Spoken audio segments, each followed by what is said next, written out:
Konnichiwa.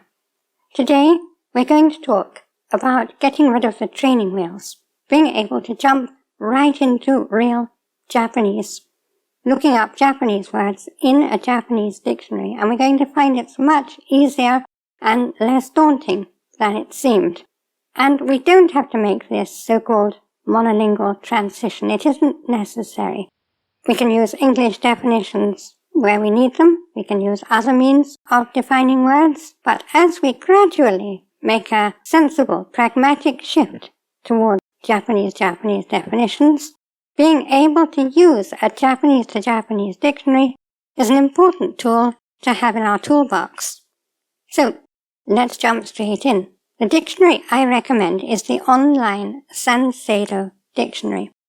Now this is a particularly simple dictionary to use, which is not my main reason for recommending it, but it's a useful side benefit. The main reason for recommending it is precisely that it's simple and concise. And as you know, with the organic approach, we're not learning words from Anki or dictionaries, we're learning words from our immersion in the Japanese language. Dictionaries are just there to introduce us to words, to give us a start. Anki is just there for pinning them in place between real encounters. Where we actually learn words is through immersion, which is the only way you actually get to know the weight and colour and implications of a word. So we want our dictionary not to be 3-paragraph complex explanations. We want it to give us a simple, straightforward definition, a hook for understanding the word. That's all we need. So a simple dictionary is exactly what we want. Now, let's take a look at that simple dictionary. Here it is.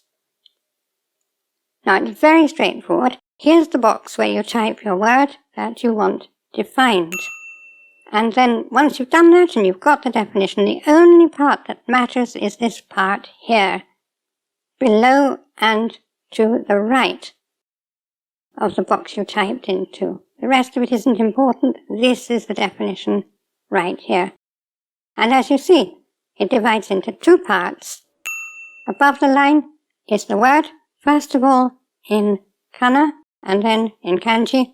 Below the line is the definition line, and it's a nice one-line definition. This is what we're usually going to find. Occasionally, where there's more than one definition, we may see 2 or 3 numbered definitions going downward. But this is the basic definition, and as you see, it divides into 3 parts. First of all, we have something in between angle brackets, and I'll explain that in a moment. Then we have the definition itself, followed by a period. And then we have another section afterwards with some more information, and we'll come back to that in a minute. So the first thing we're going to look at is this thing between angle brackets. What this is something that tells us what type of word we're dealing with. There are only a few of these symbols, and I'm going to go through the main ones here. The first one is go, 5 in Japanese, and that simply means that it's a godan verb. Next, we may have either the ue or the shita kanji, up or down. And either of these means that it's an ichidan verb. Now there is a reason why it might be either ue or shita, but it's so unimportant that I'm going to put it in a pinned comment in the comments section below, and you can read it or not, depending on whether you're curious as to why that is. All you need to actually know is that an up or down kanji means that it's an ichidan verb.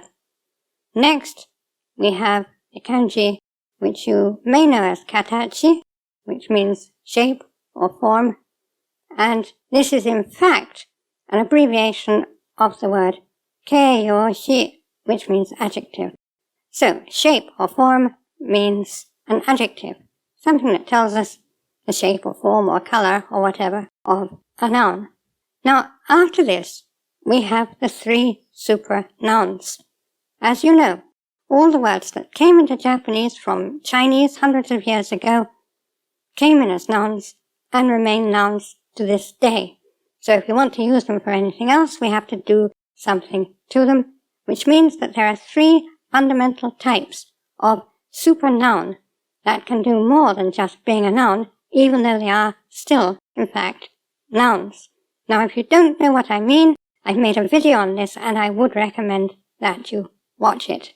This video tells you about the 3 fundamental super or extended nouns. Each of these 3 supernouns has its own symbol. So the first of these is a katakana da, and what that means is that it's an adjectival noun.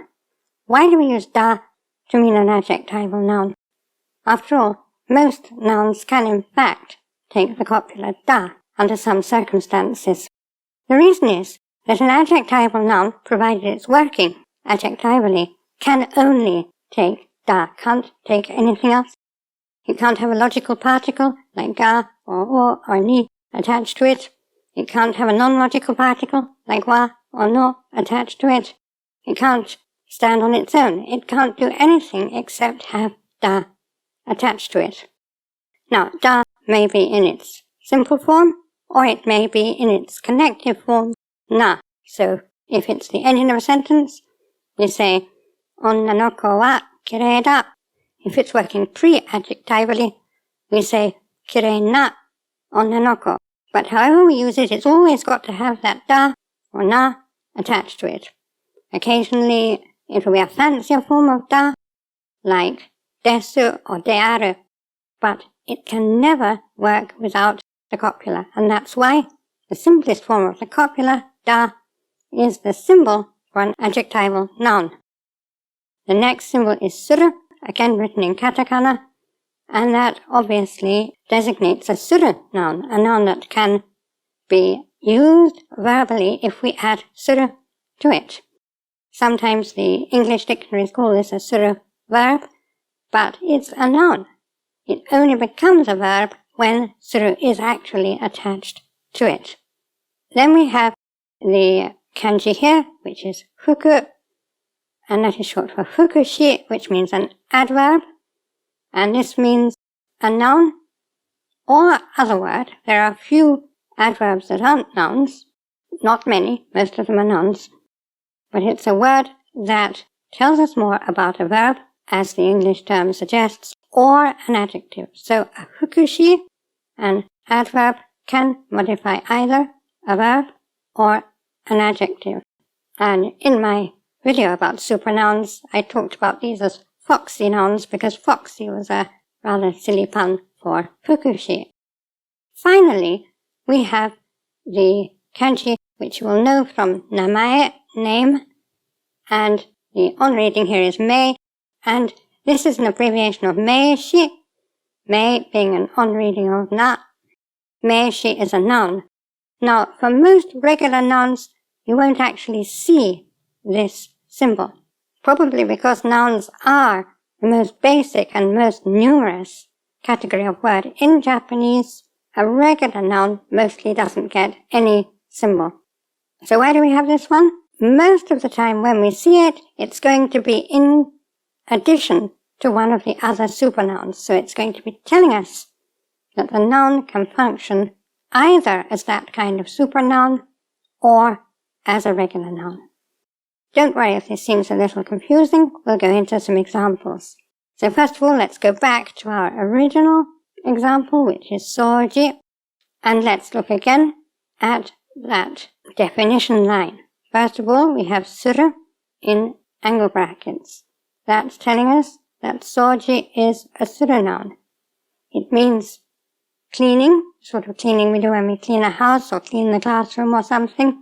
And a lot of the time it's going to be used with suru. Soji suru, to clean. So that shows us how the type marker is working. It's quite simple, isn't it?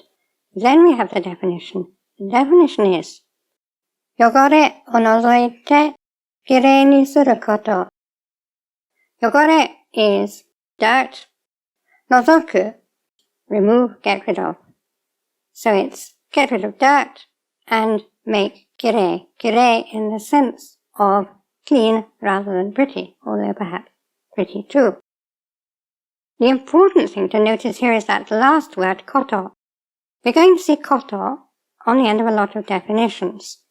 And if you followed what I've been saying about the noun-centered nature of Japanese, I think you'll find it easy to understand why.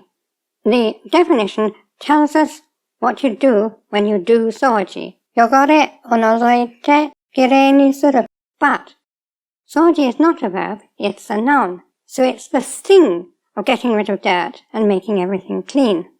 Koto indicates the noun form of doing all that.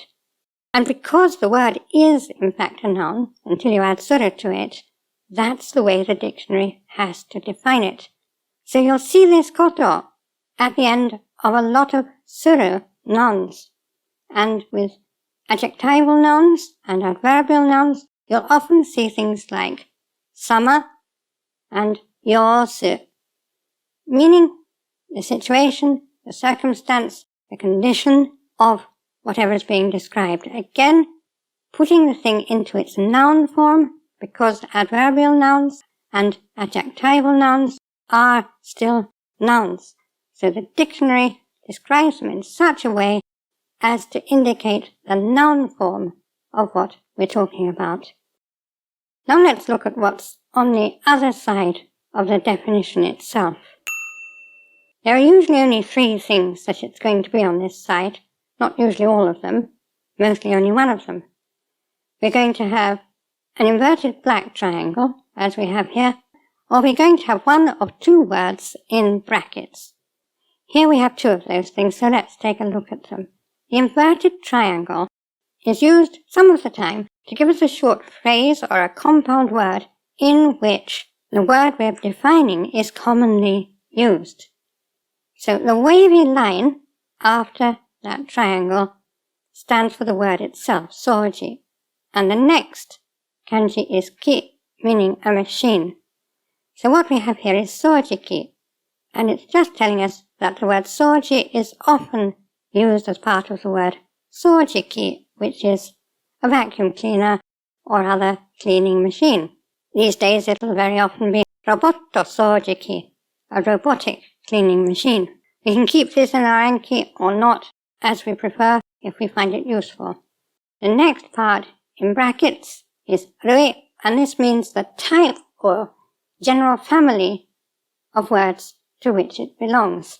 It's the rui of shurui, which means a type or species. And the rui here is seiso, which means cleaning or tidying. So it's just telling us the general family and type of words to which soji belongs. We may keep that in our Anki or not, as we prefer, if we find it useful, or if we want to have that word there as a secondary word that we're starting to get used to, we can keep it in, otherwise just ignore it. Right, so now let's look at a different word. This word is ko-un, which means good luck. As we see at the top, we have ko-un in kana, and this word has 2 possible kanji spellings, so it gives both of them. If you're adding it to your Anki, it would be best to add simply the one that you actually encountered in your immersion. We can deal with the other one later, but if you want to put it on the back of your card as a note, you can. But on the front of your card, you should have the word you actually encountered in immersion. Now, between the angle brackets, we see that me and da are both being used. So this is what I was talking about before. Ko-un can be used as an adjectival noun, or it can be just used as a straightforward noun. We can say ko-un na koto ni, which in English would probably be translated as by a lucky circumstance or luckily. Or it can be used as a straightforward noun. I had good luck today. And this is when we're going to see the me designator mostly, when it's telling us that a noun is not only a regular noun, but also a supernoun. When it's only a regular noun, it tends not to indicate it, it just leaves us to understand that because it's very straightforward. And we have the definition here, unga yoi koto.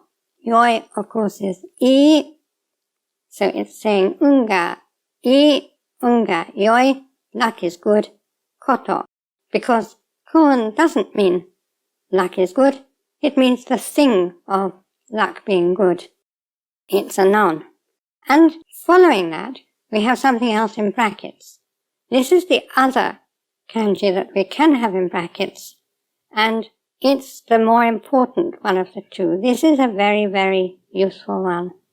It's pronounced tai, and it's short for taigi, and it means opposite. So the opposite of koun is fuun, bad luck or no luck, or hiun, bad luck, misfortune. So it's giving us two opposites to koun, and sometimes this is very useful.